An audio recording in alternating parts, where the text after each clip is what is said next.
अब तो बात सामने आ गई है। तो ये वक्त है चेतने का। अगर हम अभी भी नहीं चेते तो कब चेतेंगे? क्या हम इंतज़ार कर रहे हैं कि भूकंप आए, फिर उसके बाद एनडीआरएफ एसडीआरएफ आके हमको बचाए, फिर हमको सरकार मुआवजा दे?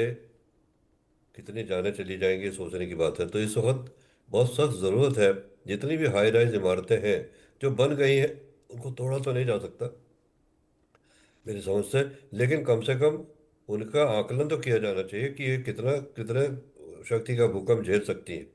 जो पुरानी इमारतें हैं उनका, अगर वो भूकंप रोधी बनी है, तो भी उनका आकलन करके जहाँ भी ज़रूरत हो वहाँ रेट्रोफिटिंग की ज़रूरत है। बहुत सी इमारतें, अस्पताल, स्कूल्स, ब्रिजेस ऐसे होंगे जिनको रेट्रोफिटिंग की ज़रूरत पड़ेगी, क्योंकि जहाँ लोगों का दबाव ज़्यादा होता है, स्कूल में बच्चे होते हैं, दिन के टाइम में, स्कूल के टाइम पर भूकंप आ गया तो बताइए, अनर्थ हो जाएगा। हम्म। उसी तरह से मंदिर, मस्जिद, गुरुद्वारे जहाँ भीड़ होती है, मॉल, सिनेमा हॉल, जहाँ भी भीड़ होती है, उन सब जगहों का बहुत ज़रूरी है भूकंप के लिए एक ये क्या कहते हैं, भूकंप के वास्ते कितना भूकंप ये झेल सकती है, कितने शक्ति का भूकंप ये झेल सकती है।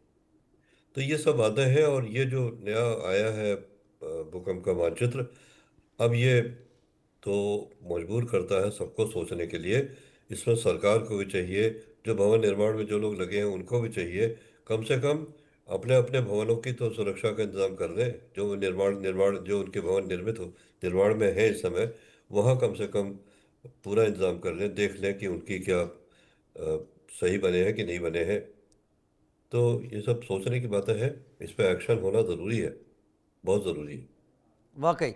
लेकिन लेकिन जो इस रिपोर्ट ने एक जो ग्रेडिंग होती है, उस ग्रेडिंग में पहली बार 6 जोन को भी कंसिडर किया है। जो फोर्थ और फिफ्थ जोन की बात होती थी, अब 6 जोन तक हिमालयन रीजन को ले गए हैं।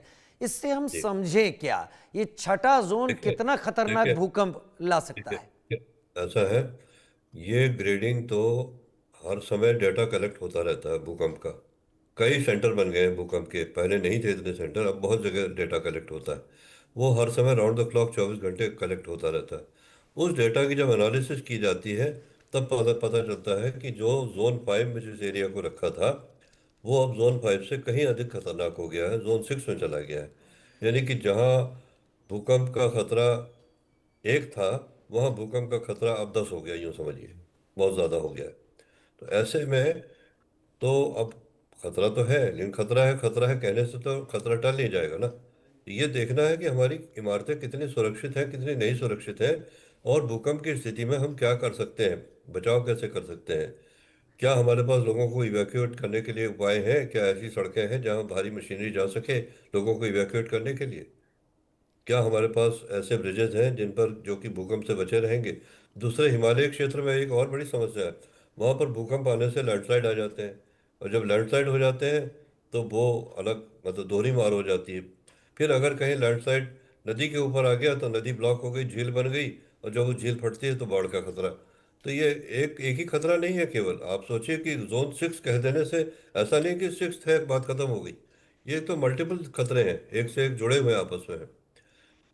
तो इन सब चीज़ों का अवलोकन होना ज़रूरी है, बहुत ज़रूरी है। और मुझे पूरी उम्मीद है कि सरकार में बैठे लोग इस बात को ज़रूर, इस पर मंथन कर रहे होंगे। नहीं, अगर अब भी नहीं चेते तो फिर कब चेतेंगे, जब ये रिपोर्ट सामने आ चुकी है? लेकिन सर, जो ये रिपोर्ट इशारा दे रही है कि पिछले 200 सालों से इस रीजन में प्लेट्स में एक्टिविटी नहीं हुई है, यानी जी। प्रेशर माउंट हो रहा होगा। जो एक्सपेक्टेड पहले रिपोर्ट्स आती थी कि हर ईयर इतने मिलीमीटर वो प्लेट खिसकती जरूर है, लेकिन अगर एक्टिविटी नहीं है तो प्रेशर कहाँ माउंट हुआ? और अगर माउंट हुआ तो वो निकलेगा तो कितनी पावर से निकल सकता है? क्या कोई रिसर्च आपने इस पर की हुई है? देखिए, ये कहना तो बहुत मुश्किल है। सवाल इस बात का है कि जो हमारी इंडियन प्लेट है, वो तिब्बतन प्लेट के अंदर धंस रही है, औसतन 5 सेंटीमीटर प्रति वर्ष की दर से। क्योंकि कहते हैं कि 5 से 15 सेंटीमीटर वो धंस तो रही है। लेकिन उसके मुकाबले में भूकंप 1905 में आया था, कांगड़ा अर्थक्वेक। उसके बाद से उतना बड़ा अर्थक्वेक नहीं आया। और उसके पहले जो भूकंप आए थे, वैसे भूकंप तो अभी आए नहीं। अब भूकंप कितना बड़ा आए, या ना आए। इस समय तो मुसीबत यह है कि इतना ज़्यादा आबादी का दबाव है और इतना गलत सलत कंस्ट्रक्शन हुआ है कि भूकंप की स्थिति में तो प्रलय हो जाएगा। तो मेरे को नहीं समझ में आ रहा है कि किस तरह से हिमालय क्षेत्र के लोग अपने आप को बचाएंगे। देखिए, एक छोटा सा उदाहरण देता हूँ। नॉर्थ ईस्ट जो है, वहाँ बांस बहुत पाया जाता है। वहाँ पुराने मकान सब बांस के हुआ करते थे, क्योंकि हम्म। वहाँ रोज भूकंप आते हैं। हम्म। कोई खास नुकसान नहीं हुआ, मकान टूटा नहीं। मकान नहीं टूटा तो लोग नहीं मरते, भूकंप से कोई नहीं मरता। मरते जो है मकान के नीचे दबने से। अब शिलोंग में इतने ज्यादा मल्टी स्टोरेज मकान बन गए हैं। वो एक सेंटर बन गया है, कोटा के बाद दूसरा कोचिंग सेंटर बन गया है शिलोंग, जहाँ पर कि इतने मकान बन गए मल्टी स्टोरेज। और वो कैसे भूकंप से बचाएंगे अपने आप को, ये तो ईश्वर ही जानता है।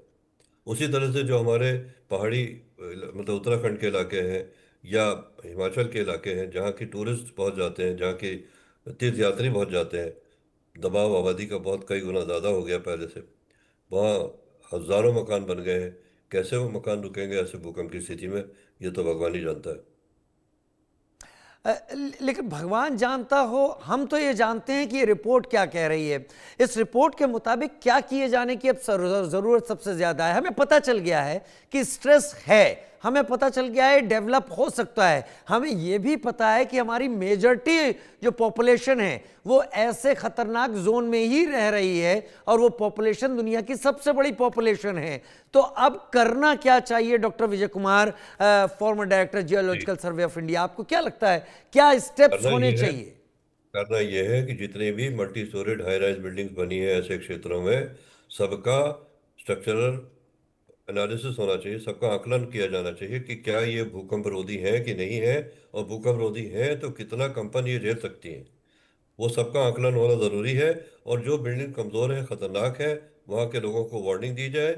उसके अलावा बिल्डिंग के मालिकों को बिल्डिंग्स का रेट्रोफिटिंग करना पड़ेगा। अगर नहीं किया ऐसा, और जो खास तौर से बहुत सी बिल्डिंग जर्जर है, पुरानी बिल्डिंग है, वो भी मल्टी स्टोरेड है लेकिन जर्जर अवस्था में है। जो बहुत पुरानी बिल्डिंग है, मेरा अपना खुद का मकान जो है वो 200 साल से अधिक पुराना है।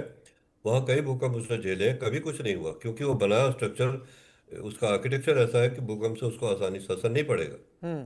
लेकिन जो नया आर्किटेक्चर हमने वहाँ पर, यहाँ का आर्किटेक्चर, मैदानी क्षेत्र का आर्किटेक्चर हमने वहाँ जाके लागू कर दिया है, वो हमने गलत किया है। अगर हम पुराने उस पर चलते रहते तो हमें खतरा कम हो जाता।